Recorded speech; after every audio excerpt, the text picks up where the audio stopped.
गुरु हाँ जी। जी, आप बोलें। हाँ, प्रणाम गुरु जी। मेरा खुश नाम हो। सुधीर है जी। मैं कनाडा से आया हूँ सिर्फ कनाडा से आपको देखने के लिए। हमें देखने के लिए, देख लीजिए। नहीं नहीं जी। मेरा प्रश्न ये है, कैसा लगा आज? बड़ा अच्छा लगा जी। मैं आपको वैसे 4-5 साल से वीडियो रोज देखता हूँ, ना देखूँ तो मेरा दिन नहीं है, देखना पड़ता मेरा प्रश्न ये है कि साक्षी भाव में कैसे रहा जाए।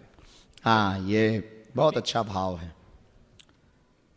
एक छोटी सी बात बता के आपको आपके प्रश्न का आपको उत्तर मिल जाएगा।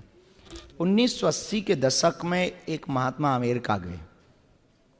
उन दिनों में कुछ लोग बहुत चिढ़ते थे भगवा रंग पर, तो कोई भूल हो गई होगी महात्मा से, तो कुछ अमेरिकन्स वहां के जो निवासी थे वो महात्मा को पीटने लगे, तो वो हंसने लगे। और वो पीटे और वो हंसें। अब किसी की पिटाई हो, जो पिटाई भर ताकत कर रहा हो, और सामने वाला यदि हंसे तो उसकी मेहनत पे पानी फिर जाता, उसे और गुस्सा आता है तो वो और पीटे तो वो और हंसे। भला ऐसा बड़ा ही कठिन काम। तो किसी एक हिंदुस्तानी व्यक्ति ने इंग्लिश बोलकर उन्हें बचाया, वापस लाए। तो उसने कहा कि हमारी दिलचस्पी इसमें नहीं है कि आपने क्या भूल की, हम ये पूछना चाह रहे कि जब आप पिट रहे थे तो आप हंस क्यों रहे थे। तो महात्मा ने जो उत्तर दिया वो आपका उत्तर है। बोले भाई, अपने राम पिट रहे थे तो अपने राम हंस रहे थे, अपने राम पिट रहे थे तो अपने राम हंस रहे थे। तो वो चौंका कि कौन राम पिट रहे थे? बोले अपने राम। तो बोले फिर हंस कौन रहा था? बोले अपने राम। अब वो बड़ा चौंका, वो माथा खुजाता रहा। उसने घर ले गया कि भाई भोजन करो, और भोजन करने के बाद उसने फिर वही क्वेश्चन किया, वो अपने राम कौन है जो पिट रहे थे? बोले हम। तो बोले हंस कौन रहा था? बोले हम। उन्होंने कहा महाराज पहेलियां मत बुझाओ, सीधा सीधा कहो, अपने राम पिट रहे थे तो अपने राम हंस रहे थे। उन्होंने कहा पिट तो तन रहा था, हंस तो मन रहा था। तो साक्षी भाव का मतलब जब आप प्रश्न कर रहे और हम दे रहे उत्तर, आपके अंदर जब ये आ जाए कि हमने ही प्रश्न बोला और हम ही उत्तर दे रहे और हम ही देख रहे, जब ये प्रवृत्ति तुम्हारे मन में घटने लगे, समझ जाना तुम साक्षी भाव पर पहुंच गए। yes. गुरु जी, आपके चरणों में कोटि कोटि प्रणाम गुरु जी। आशीर्वाद। मेरा प्रश्न ये है कि जो यहाँ पे रहते हैं उन लोगों को बागेश्वर धाम की कितनी पेशी करनी चाहिए अगर वो कोई अर्जी लगाते तो? वैसे नियम तो वहां 21 का है, पर आपके लिए 21 संभव नहीं है। हाँ, नहीं तो 21 साल लग जाएंगे। हाँ, तब तक तो 21 ऊपर भी वर्ष चले लग गए। जाएंगे, तब तक पता लगे अर्जी सफल हो या ना हो, अपन सफल हो गए।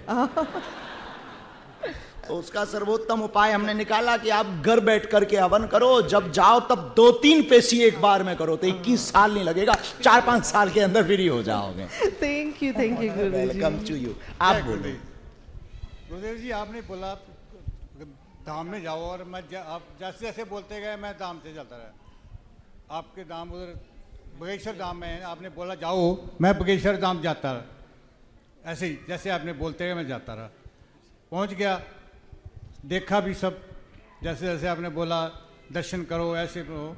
और उनके साथ ऐसे हुआ, मेरे साथ मेरे गुरु थे, वही मेरे साथ ही गए उधर बगेश्वर धाम में।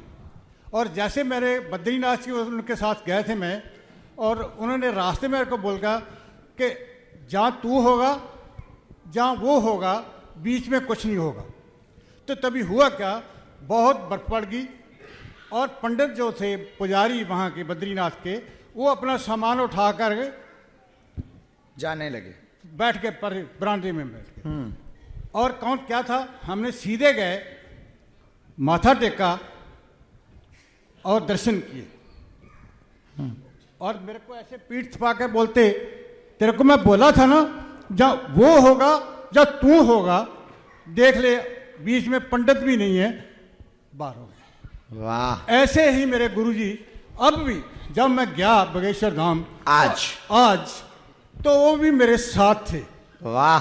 तो मेरे को बोल रहे थे, वो है तू है, बीच में कोई नहीं है, कर ले दर्शन जितने हो सकते। ये मेरे गुरु की लीला है। और मेरा मन भर जाता है जब जब उनको याद करता हूँ। मेरे को कोई कभी कभी मैं अकेला भी रो लेता हूँ उनके बिना। उनको मैं इनवाइट किया था इधर आने को, उनकी सेहत ने आने के नहीं दिया, वो नहीं मेरे घर में इधर आ सके। मैंने बार बार उनको विनती की थी मगर हालात नहीं माने, और मेरे मन में रह जाता है कि काश वो मेरे घर में हो। वाह, आप पर गुरु कृपा बहुत है, और आपके गुरु ने कहा कि जब वो है और तू है तो तीसरा कोई नहीं।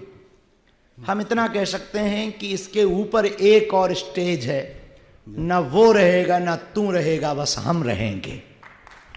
जय मां।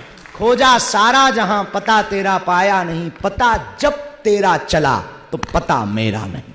मगर मेरे पास कमाई नहीं है, मेरे पास कमाई नहीं है। गुरु मैं कृपा ऐसे ही है। है, बस मैं ना पाठ करता हूँ, मेरे पास पाठ नहीं होता, कुछ नहीं होता, बैठ नहीं सकता, दोनों चुड़े नहीं है।